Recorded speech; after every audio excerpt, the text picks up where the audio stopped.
மத்தேயு எழுதிய நற்செய்தியிலிருந்து வாசகம். அக்காலத்தில் திரண்டிருந்த மக்களை இயேசு கண்டபொழுது அவர்கள் மீது பரிவு கொண்டார்.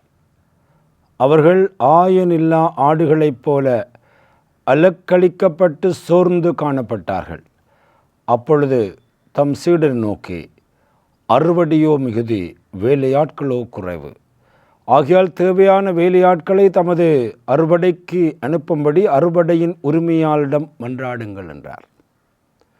இயேசு தம் சீடர் 12 தம்மிடம் வரவழைத்தார்.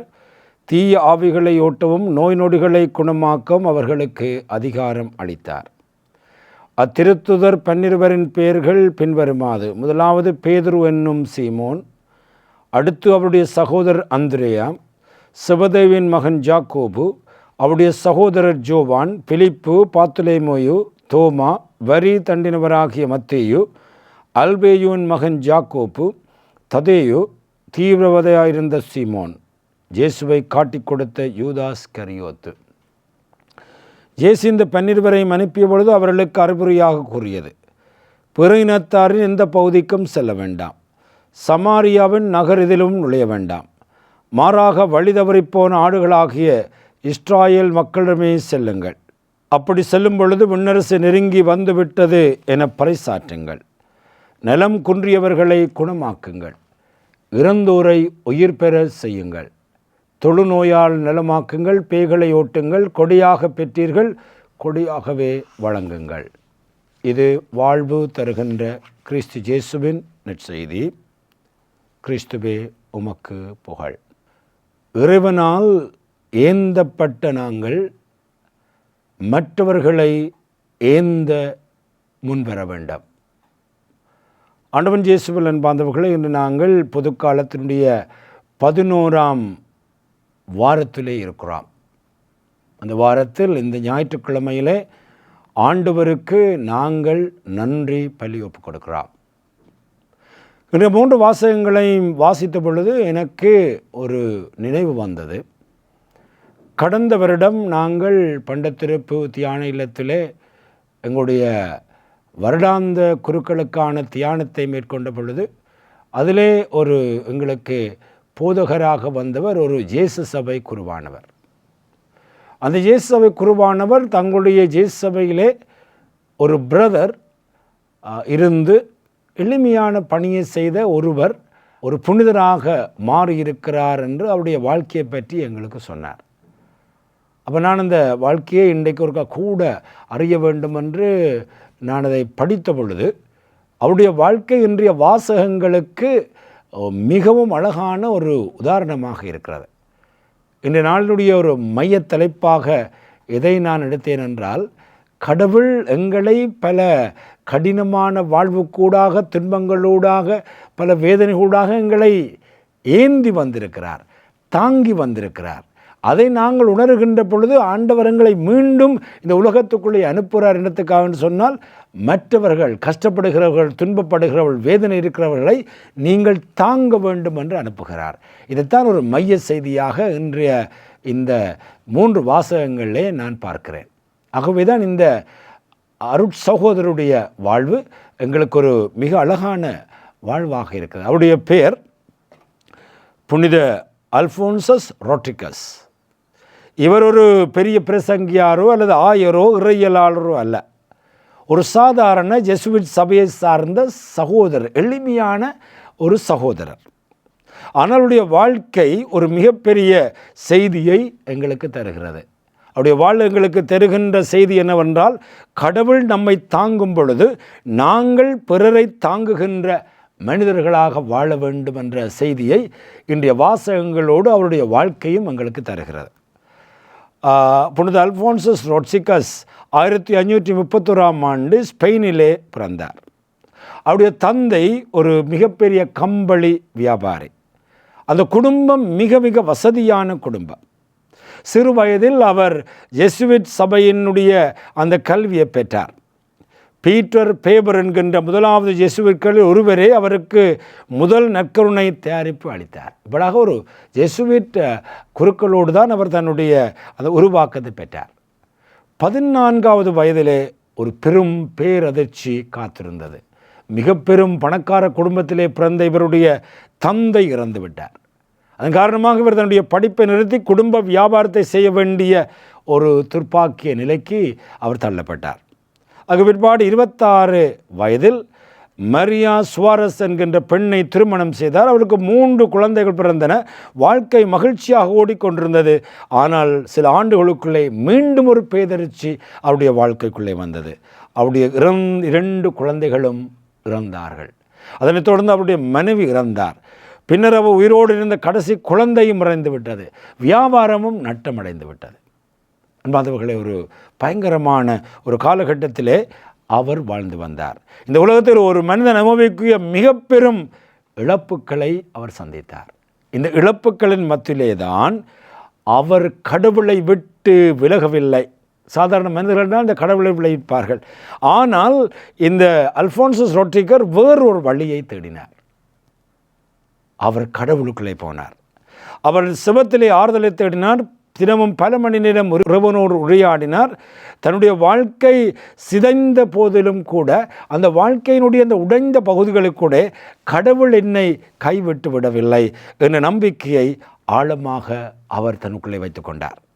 40வது வயது வருகிற பொழுது அவர் இன்னும் அதிகமான வயது அதிகம், உடல்நலம் பலவீனம், கல்விக்குறைவு எல்லாம் இருக்கிற வேளையிலும் அவர் இந்த இயேசு சபையிலே சேர விரும்பினார். தொடக்கத்தில் அவர்கள் ஏற்றுக்கொள்ளவில்லை. பிற்பாடு அவர் ஏற்றுக்கொண்டார்கள். அந்த துறவற சபையிலே சேர்ந்து அவருக்கு கொடுக்கப்பட்ட ஒரு பணி என்னவென்று சொன்னால் 46 ஆண்டுகளாக அவருக்கு கொடுக்கப்பட்ட பணி அந்த இயேசு சபையினுடைய அந்த இல்லத்தினுடைய அந்த வாயில் காப்பாளனாக இருக்க வேண்டும். 46 ஆண்டுகள் சிந்தித்து பாருங்கள். அந்த 1-2 ஆண்டுகள் இல்லை, ஒரு மிகப்பெரிய பணியை செய்யவில்லை. 46 ஆண்டுகள் அவருக்கு கொடுக்கப்பட்ட வேலை என்னவென்றால் கல்லூரியின் வாசல் காவலராக இருப்பது.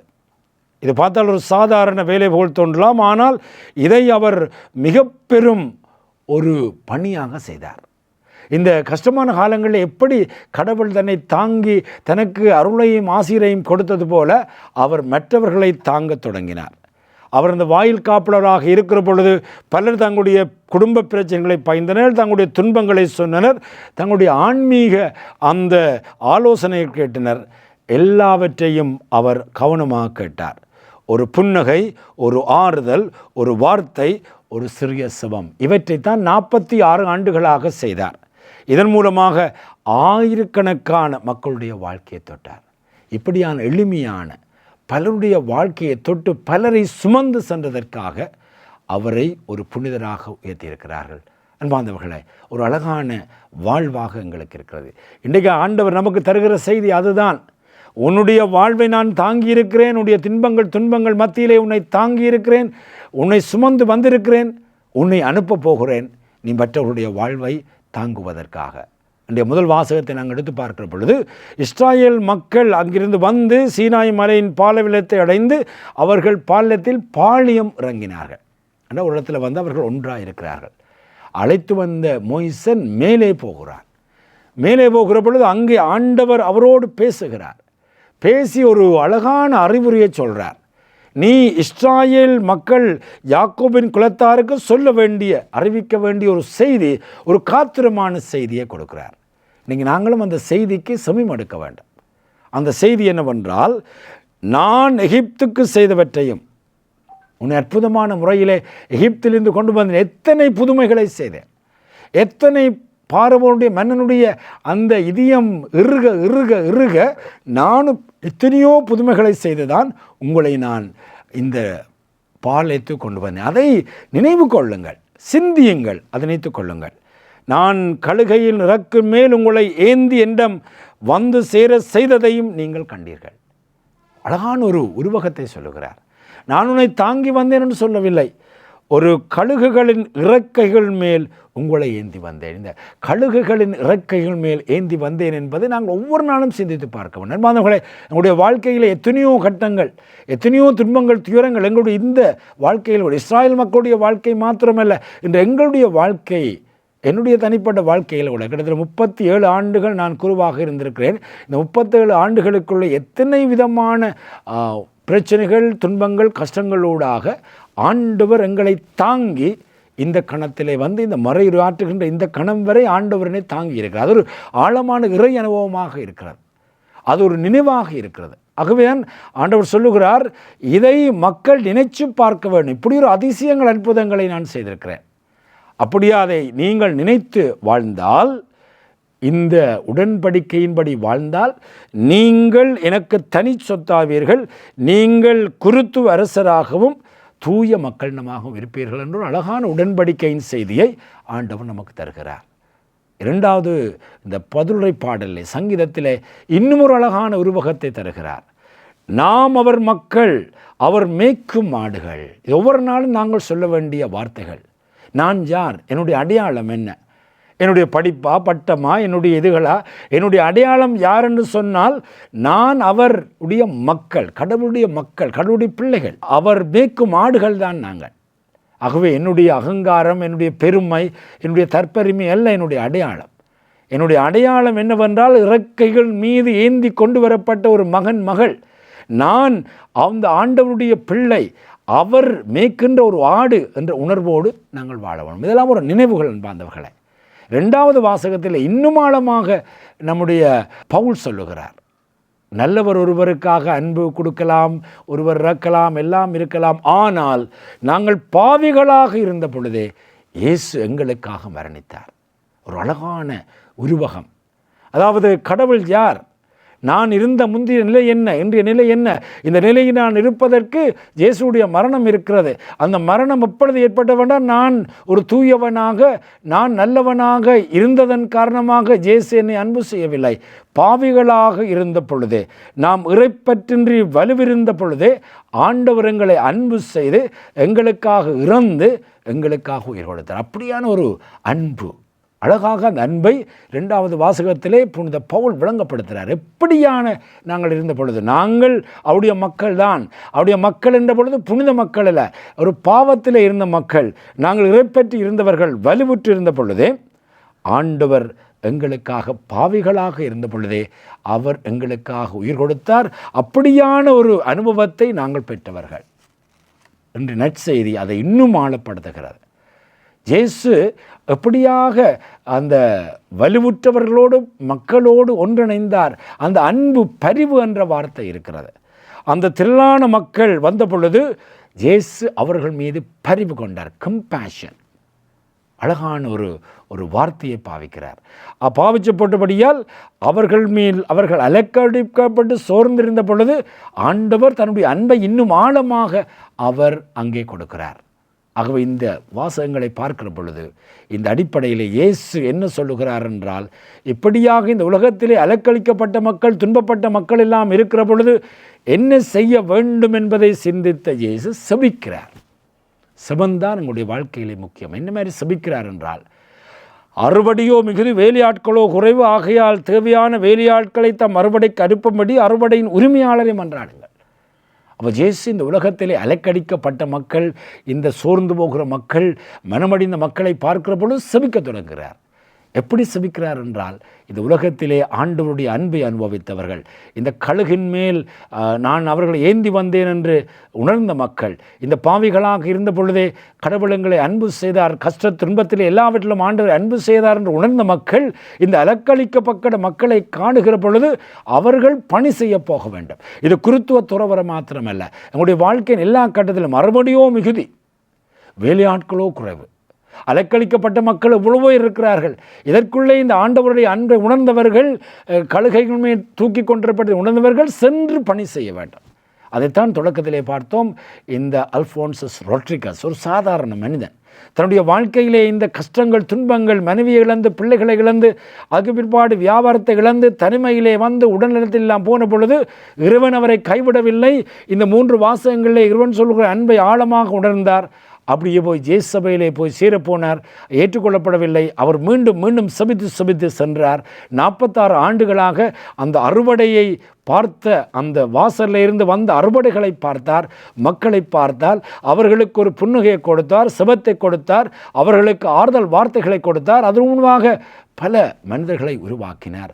அதுதான் இறைவன் நமக்கு தருகின்ற ஒரு பணியாக இருக்குது. ஆகவே அந்த இன்றைக்கு நாங்கள் இந்த வாசகங்களை வாசிக்கிற பொழுது, ஞாயிற்றுக்கிழமை வாசிக்க போகிற பொழுது நினைவோடு போவோம்.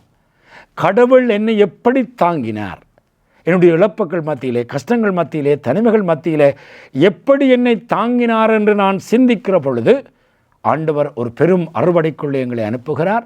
அதாவது இந்த நான் தந்த இந்த அன்பை, அருளை இந்த அலக்களிக்கப்பட்ட மக்கள், இந்த கஷ்டப்படுகிற மக்கள், இந்த வேதனையிலே மக்கள், இழப்பிலே இருக்கிற மக்களை சந்திக்கிற பொழுது இந்த ரொட்ரிகஸ் எது போல ஒரு புன்னகையை கொடு, ஒரு சுபத்தை கொடு, ஒரு ஆறுதல் வார்த்தையை கொடு. அவ்வாறு கொடுக்கிற பொழுது உன்னுடைய வாழ்வு புனிதத்தன்மையாக மாறி உன்னுடைய வாழ்வும் ஒரு பெரும் புனிதராக வாழுகின்ற ஒரு வாழ்க்கைக்குள்ளே வரும். ஆகவே அன்பார்ந்தவர்களே, இந்த வாரம் ஒரு சிந்தனையை மனதிலே கொள்ளுவோம். கடவுள் என்னை இந்த கஷ்ட துன்பங்களுக்கூடாக ஏந்தி வந்தது போல நானும் இந்த கஷ்ட துன்பங்களில் இருக்கிற மக்களை ஏந்த அழைக்கப்படுகிறோம். அவ்வாறு ஏந்தி வாழ்வது தான் கடவுள் என்னை ஏந்தியதற்கான ஒரு நன்றி. அந்த நன்றியாக இந்த வாரம் அமைய இந்த அலக்கடிக்கப்பட்ட மக்கள் மத்தியிலே ஆறுதலின் கரங்களாக, ஆறுதலின் முகங்களாக வாழ இறைவன் நமக்கு துணை புரிய வேண்டும் என்று தொடர்ந்து இந்த திருப்பலியில் இறைவன் நோக்கி மன்றாடுவோமாக. தந்தை, மகன், தூய ஆவியின் பேராலே. ஆமேன்.